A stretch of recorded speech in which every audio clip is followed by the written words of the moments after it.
Hello, I'm reading you a story by Sarah Hall today called The Beautiful Indifference, and it is from this book. Well, it's a title story, from this book, The Beautiful Indifference by Sarah Hall, an English writer. The Beautiful Indifference. Her lover had missed the train from London and would be arriving late. This was not uncommon after a night shift at the hospital. In the hotel room, she studied herself in the mirror. The mirror was oval and full length in a hinged frame which could be tilted up and down. She had bought a new dress. The blue was good on her, lighting her face and complementing her eyes. It was fitted through the bodice and waist, but slipped to the floor easily when unzipped. He would like it. She finished making up her face, applying a layer of lip gloss, tidying the red spill at the corner of her mouth. Lipstick never lasted long when they were together. He would always kiss her just after she had applied it, as if he liked the smearing, viscous sensation. Sometimes she felt sure it was discomposing her that he enjoyed. She had lost a little weight since their last meeting. This was not deliberate. She'd been travelling a lot and had missed a few meals. The contours of her thighs and shoulders were pleasing. The previous night, after the reading, she had taken codeine and had slept well. The room was hot, but the window had jammed after opening only a few inches. Was this really designed to stop suicides? She wondered. Surely no one chose to jump from the second floor of a hotel. Better to use the bed, the bathtub. A soft, pillowy ending or a wet red one. Outside, voices were loud in the street. The races had finished and people, made giddy by the early summer heat and grandstand cocktails, were shunting food containers into bins, shouting to each other about which venue to go to next. There was the sound of glass smashing, followed by juvenile laughter. Nearby, a car alarm began howling. The tight northern gentility the city claimed for itself was coming unlaced. She stepped away from the mirror and looked into the street. Light plumed over the buildings, a diffuse lilac glow like that which she had seen above the immense stonework of Paris on her first visit, coming up out of the metro into its exquisite, sordid heart. Perhaps they should go to Paris soon, or Florence. A last tourist carriage rattled on its way to the Minster, drawn by a white shire, the horse with its great feathered hooves strutting on the cobbles. The driver leaned out from his position on the cab, talking into his mobile phone, shaking his head. A group of South Americans took photographs from the leather galley behind him. The plan had been to meet and have a late lunch and then walk along the citadel walls. Now he would be coming here to the hotel and they would go out to dinner somewhere. It meant less time together by a few hours. He would be catching the evening train back to London the following day. But perhaps it was better this way. Better to meet in the privacy of their room so that they could be together for an hour and empty themselves. A couple of times in the past, the anticipation had led to problems, awkward exchanges, inappropriate behaviour. It had taken a few months to realise this initial discord did not mean incompatibility. She still found it remarkable, the spurs of desire and the way desire interfered with all else. They were perfectly capable of having conversations about politics, their occupations, anything, but they were not capable of corralling the animal necessity of ruining each other first. She had recently mentioned this to a friend, not as a boast, more an observation, citing an encounter in a restaurant toilet, being discovered and asked to leave. "Isn't it a bit ridiculous?" the friend had replied, tending to her young child, spooning paste from its chin. "You aren't a teenager, and actually neither is he. Stop spitting out. What's wrong with you? You liked this yesterday." "Do you think it's unhealthy?" "I didn't say that. Relationships are all defined differently, aren't they? If that's your thing, anyway. Isn't that what you want at the moment? Being with him means you can defer all the rest." This had startled her. The tone, the implication that she was failing to make a sacrifice or that she had made a conscious choice. "What do you mean?" With exasperation, the friend had turned away from the recalcitrant child, clattering the pot of orange paste and the plastic spoon down on the counter. "Oh, you know, keep avoiding the hard stuff. Like this. The trouble is you probably don't have long left. Do you? And you act like it's not an issue, but everyone else can see it is an issue." She had noticed a change in the way her female friends responded to their relationship yet lately. At first, they'd been enthusiastic, congratulatory, as if she were doing something avant-garde. She looked wonderful, they told her. She looked radiant. She should just enjoy it. But as their relationship had taken hold, becoming less casual, notes of disapproval had entered the discussion. Was it jealousy? Conservatism? She did not know. Perhaps she did seem ridiculous to them now that it no longer constituted a fling, a desirability-affirming enterprise.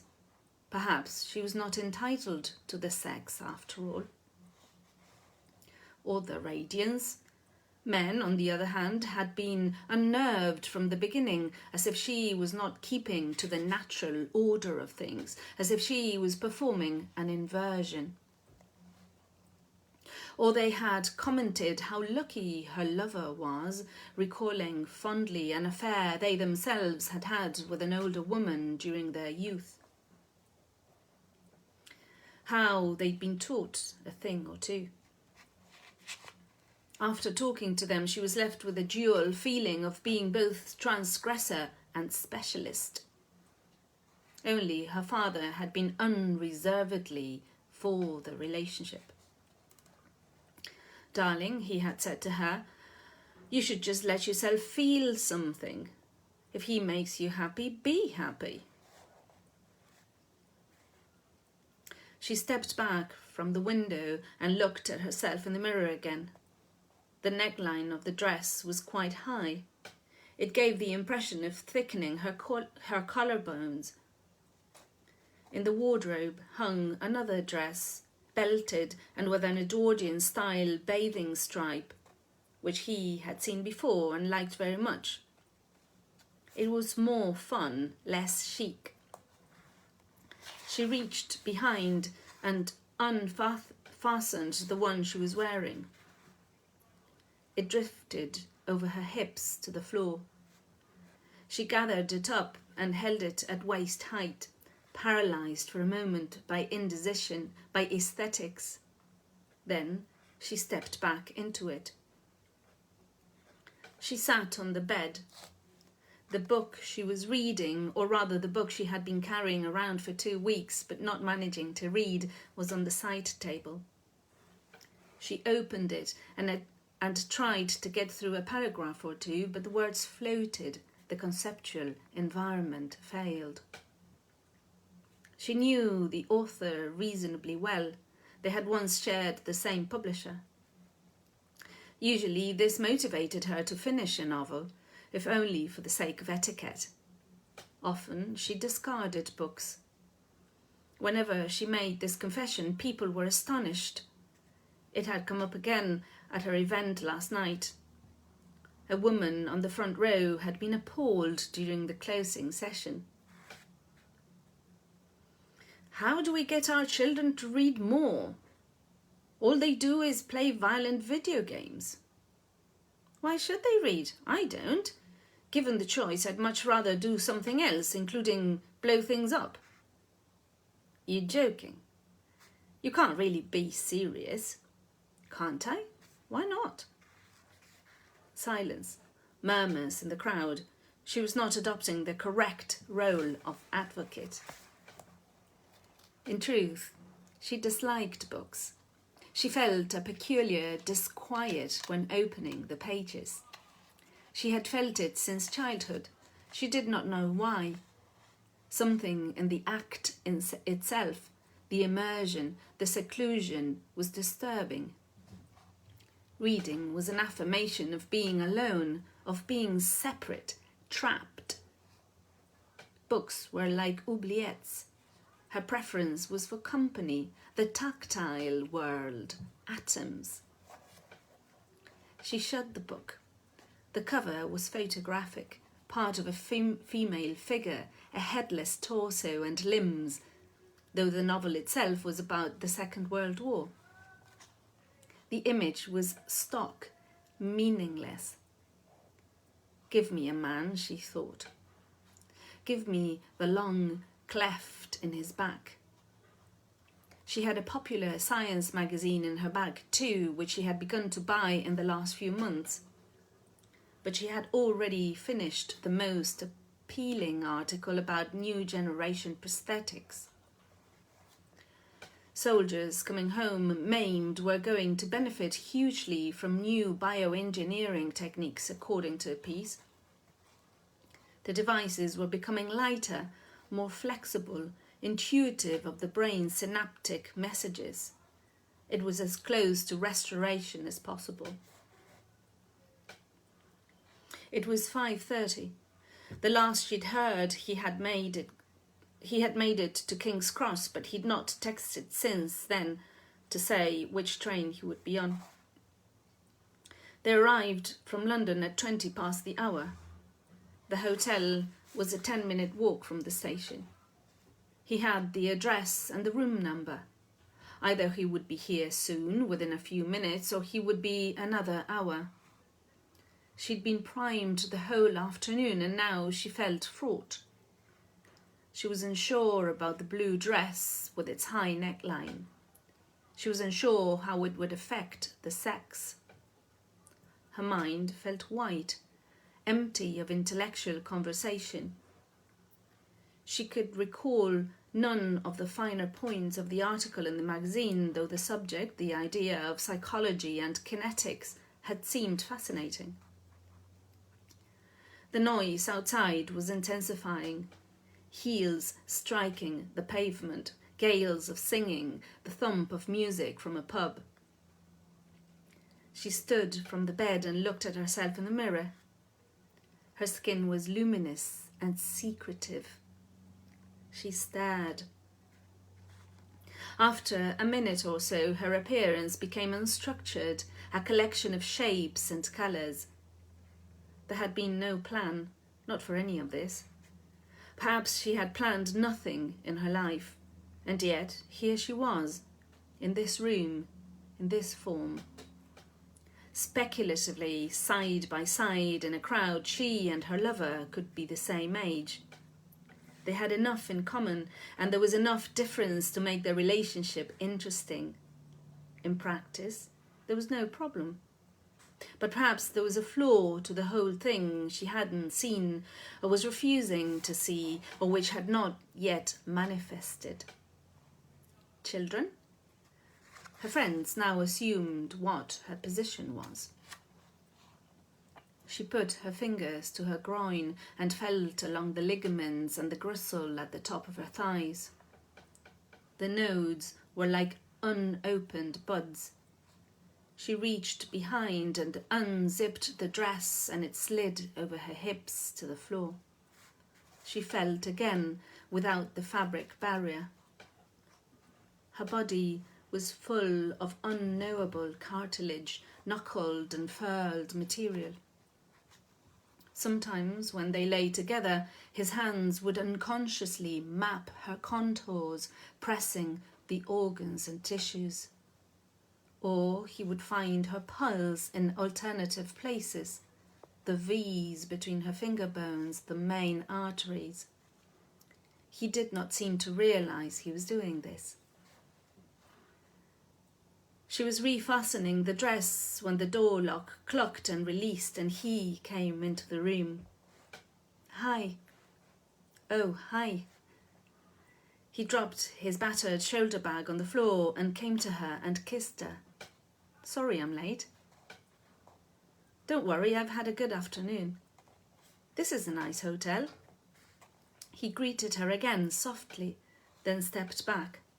He removed his jacket and dropped it onto the bed. He did not look tired from the night shift. He never did. His hair had been cut very short. There were lines along his scalp where the direction of growth altered. The last time she had seen him, it had been quite long and curling around his ears, on the verge of being unkempt but very attractive.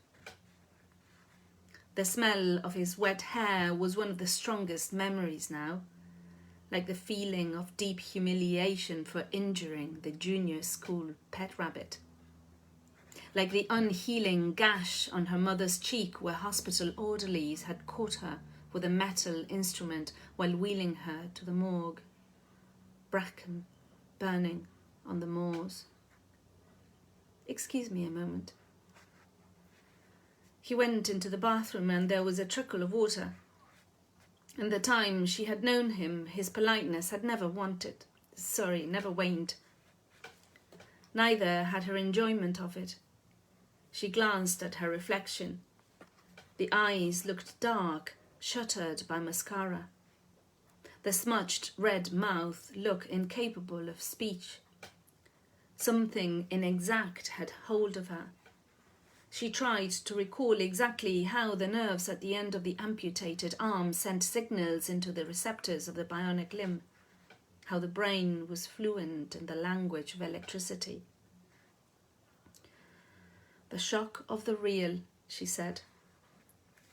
The tap turned off and he came out of the bathroom drying his hands on a towel. He tossed the towel onto the bed next to his jacket. "Sorry, I didn't hear you. What did you say?" "I said it's strange each time I see you again. You look different, altered. You're not like I remember. I have to get used to you." He smiled. There had always been such invitation between them, always permission. He knew it, and her friends were disquieted. "You too." Laughter through the open window. A police siren. "It's a little crazy out here." "The weather?" "No, after the races." "How was your event? Did they buy books?" "Yeah, it was fine." They were at each other's mouths a moment later.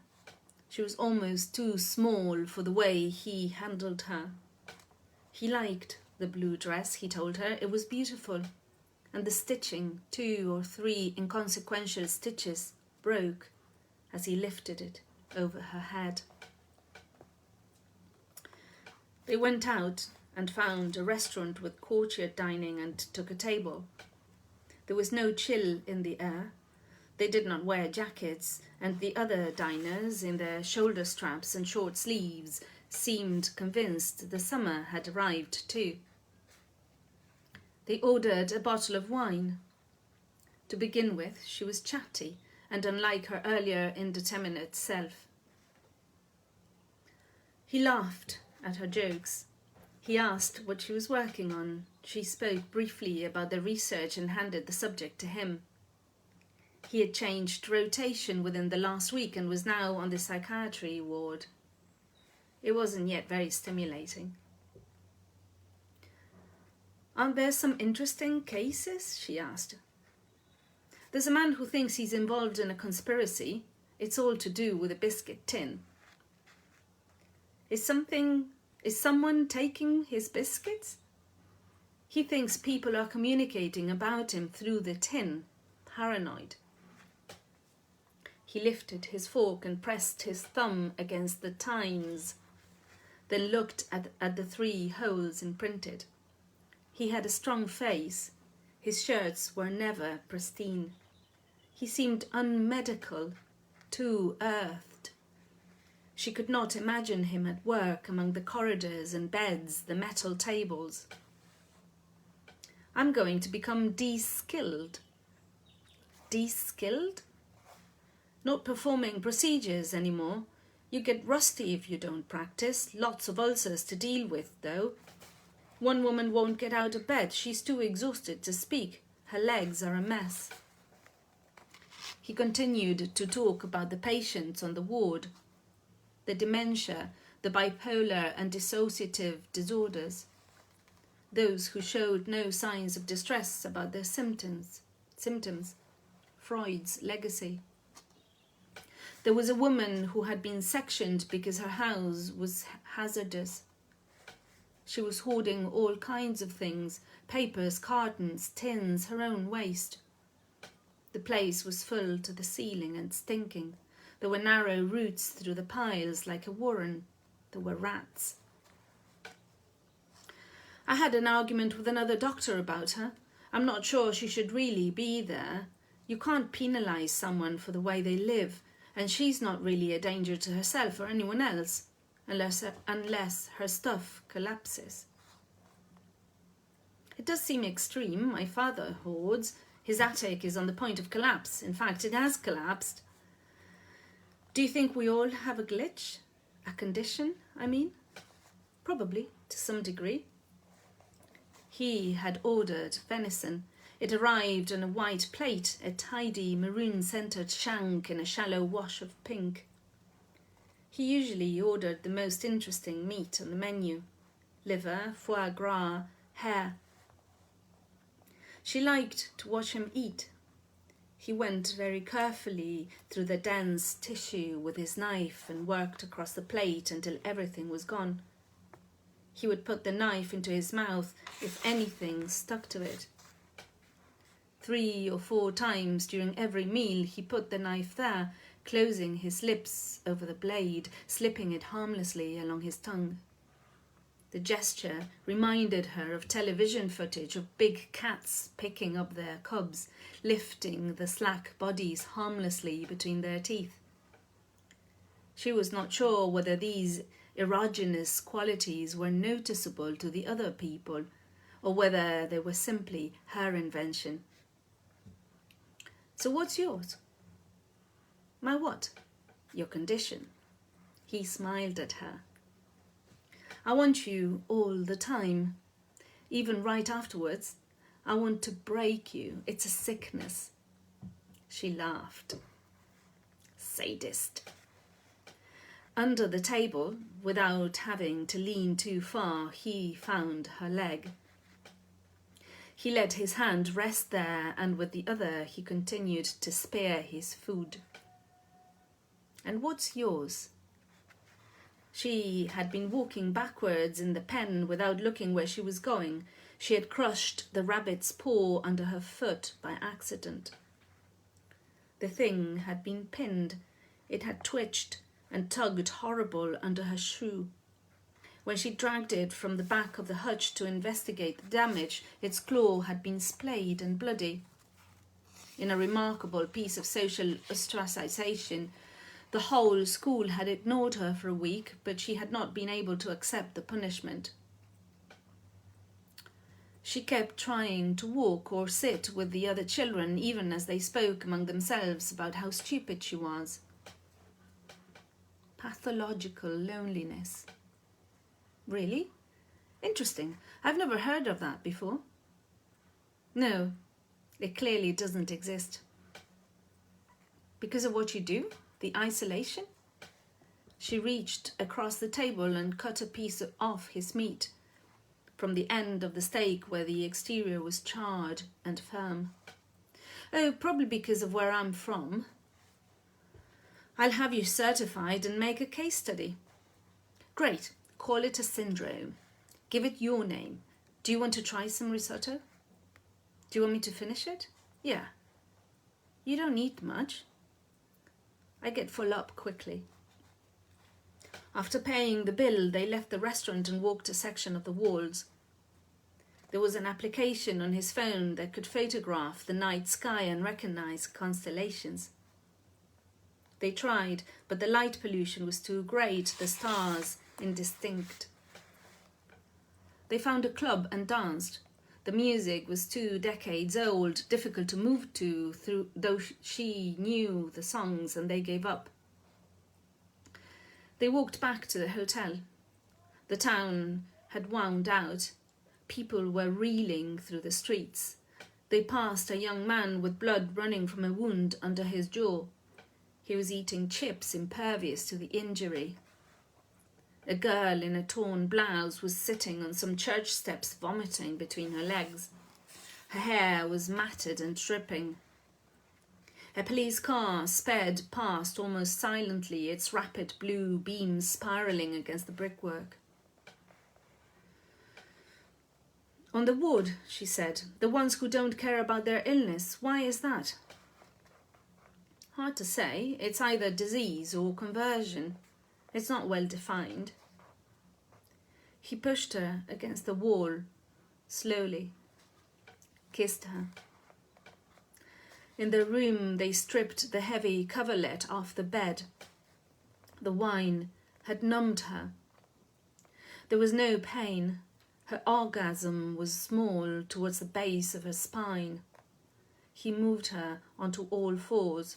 She watched him in the mirror opposite, his head falling forward and to the side, his brow pleated, his mouth open.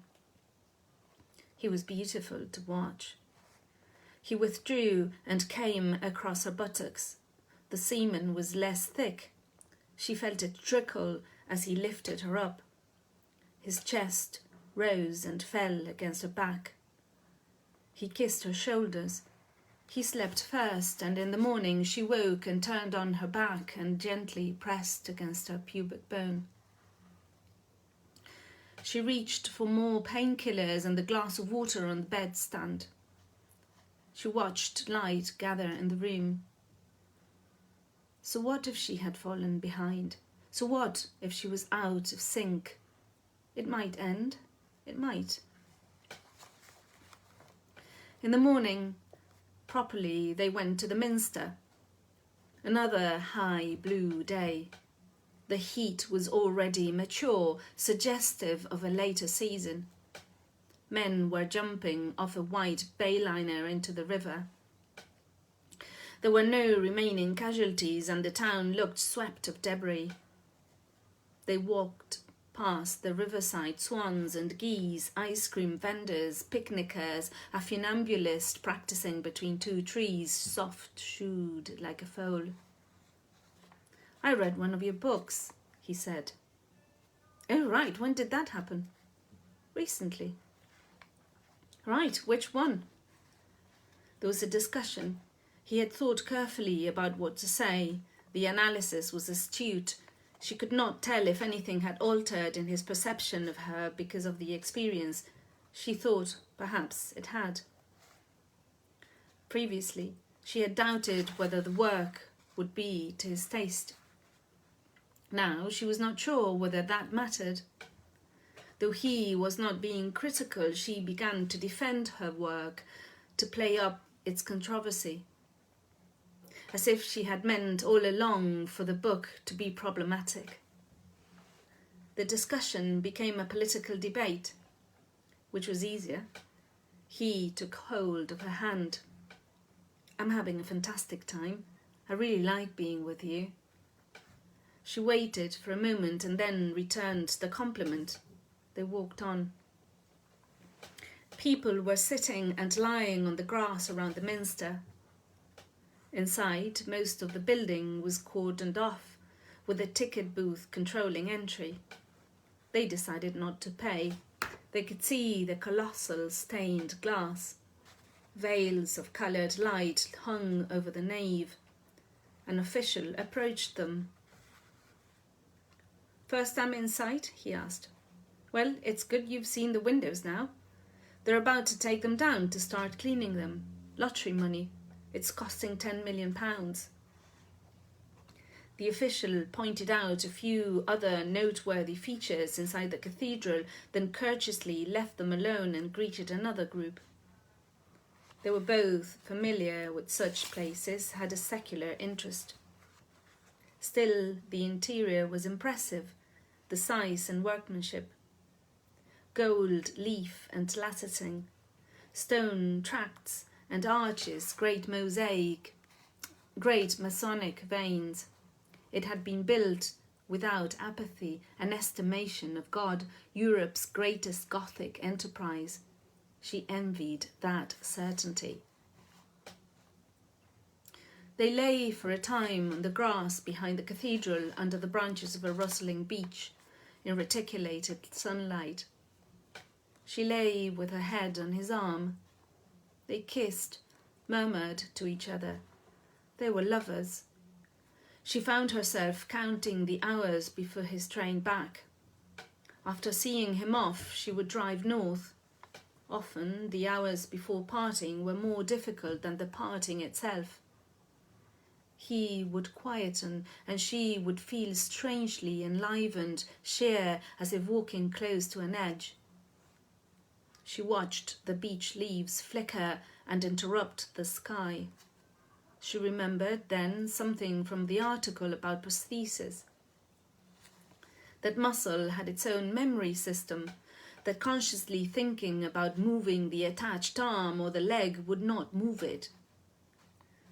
Those with new limbs needed to become unconcerned about articulation. They simply needed to let the body behave. She told him this. He had not read the article. He said that he would. "I had to help amputate a leg during my surgical rotation. Christ, I can't even imagine doing such a thing. The vascular surgeon took care of most of it. I just went through the bone. There were problems with the other leg. The patient died." She lifted her head a fraction and turned to look at him. His eyes were open, staring straight up. She could see through the clear blue yolk of the nearest iris. "That's terrible." "It wasn't really the team's fault. These things happen." He rolled his head towards her. In the sunlight, they looked at each other brightly. "What you do," she said, "it's amazing. I couldn't do it." "You'd surprise yourself." "No." He gathered her in. The heat and smell and closeness of him was peculiarly surrounding, amniotic. Something opened in her belly like a flower carved from air.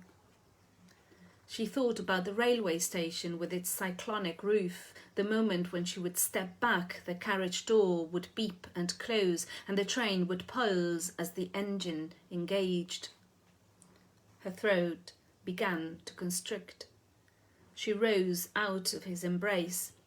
She reached in her bag for a tablet and swallowed it dry. "I think my hangover's coming back. Might have to fight fire with fire. Drink?" "Yeah, great. Let's go to one of the places on the river." There was a small crowd outside the minster when they rounded the corner. People were sitting on the steps, queuing outside the stall. At first it looked like a stunt, the horse hammering down the street, the empty carriage swerving behind, and the driver half standing, the reins gripped in his fists. The driver was calling to the horse, "Whoa, whoa," in a tone of irrefutable stewardship, but something was wrong. She took his arm and pointed. The white Shire kicked on, coming towards the crowd, its hooves ringing heavily on the tarmac. It kept coming, the weight of the beast, its breast working like a machine, its fore and hind legs writhing. 30 feet from them, the horse cut between two bollards, and as the carriage hit, tore out of its stack. There was the sick sound of brass and wood splintering. The driver flipped from his seat like an unbolted piece and landed lengths ahead. The Shire kicked away, its reins trailing, its eye white, cupped and livid. It passed her at the exact moment she thought about stepping out with her arms held up. She felt its wake. He had already broken from the crowd and was running towards the injured man. He was almost to him when she looked over. She hadn't seen him run before. For every human, the action is never as imagined. Then he was kneeling, going to work. His back was to her. She couldn't see what he was doing, checking the neck perhaps, or the head, the wrists which had been held out like frail instruments to break the man's fall. His head turned slightly. He was talking as he ministered to the man, asking questions or issuing instructions. Others began to arrive and cluster round, and her view of him was obscured. She looked down the street after the horse, but it had kept going and was gone. Spectators were walking purposefully towards the scene of the accident. They passed her, their faces set in expressions of shock and disbelief. Still, she did not move. She looked after the horse. How real it had seemed, a truly designed thing. Someone would have to catch it before it damaged itself. She took a few steps as if to follow, then turned and came slowly towards the glut of people. A woman was trying to steward to move everyone back.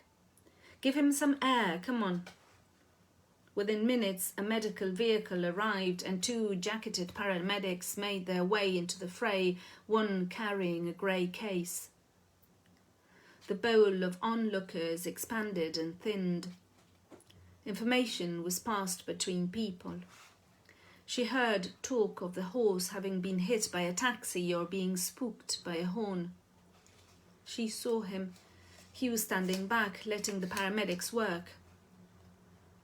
The driver lay on his side, unmoving, then moving economically, but not his lower half.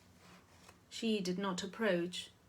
The paramedics stepped in and out, knelt and rose. He was walking towards her when someone in the crowd pointed over and a paramedic called him back. There was a consultation, or he was being thanked. He had been born the year she'd left home. That seemed impossible. When they regained each other, she embraced him. She did not know what else to do. The emotion was like fear, or the abating of fear, and it overtook her and made her grip the back of his shirt. She released him, and he gave a brief report. The driver had probably broken a hip. There were bad abrasions. There was no trauma to the head, but he seemed not to care about his injuries. All he kept asking was whether the horse was hurt. She drove back across the Pennines. On the moorland, the bracken was beginning to regenerate. Tight green spirals were coming up through the sea of dead stalks. The curled fronds looked ovarian, like the illustration of these organs they had shown her to explain. Now, the word and the picture and the bracken were the same somehow. She entered a belt of cloud. The light became more complicated, dense, unfiltered West Coast light. Her phone on the dashboard had chimed and was flashing. He always texted afterwards to thank her. She would reply similarly. Then they would wait a few days before contacting each other again. She had begun to bleed, lightly. She could feel the intimate transit of fluid. The reassurance this sensation had once provided was fading. There was no meaning to it. She did not want to go back to the house yet, and so she took a turning off the main road, south, towards a friend. She could call in without notice. The child meant they were rarely out, and it was not too late. She felt like telling her friend that it was wrong of her to have said the things she said. She was not deferring the hard things in life. Her friend was privileged, and she did not know it. The assumptions were careless, and because they were careless, they were also cruel.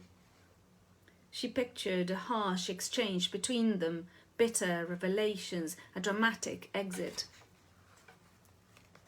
But she knew she was not really angry with her friend. There was no point in trying to ground her frustration. No one was to blame. Retaliation would be unfair. She turned off the road again, this time onto a small country lane. She parked in a gravel lay-by and looked up at the hills. On the slopes, the previous year's bracken was rust-coloured and collapsing. The fresh underlay was taking hold. With all the talk of carcinogens, they did not burn it back as often as they used to. She had not smelled that fragrance in a long time. It would be dark soon. She knew she should visit her father, who did not live far away. But his endless hope would be too wearing. The cottage would be thick with dust and newspapers, unrinsed bottles. It would smell of mould and be full of loss. In her purse were the white boxes. After she had left the train station, she had bought 3 packets of painkillers from different pharmacies. It had been easy. Her mother had been the same age. She had on heeled shoes from being in the city, from being with her lover, from moving amongst the public as if she was someone else. And the striped dress. What would they say about her attire if they found her in the bracken? Perhaps they would say she had prepared. She sat in the car. She could still smell his wet hair, remember the feeling of its damp warmth between her fingers. Remembering their exchanges was like engaging in them again. The memories and the acts were almost the same.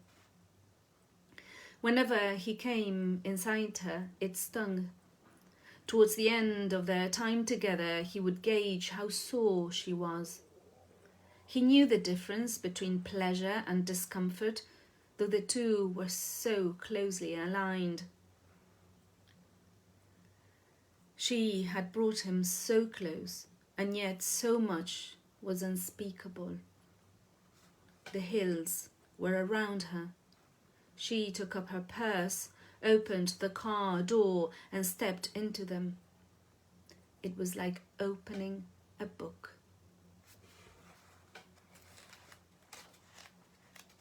That was The Beautiful Indifference by Sarah Hall.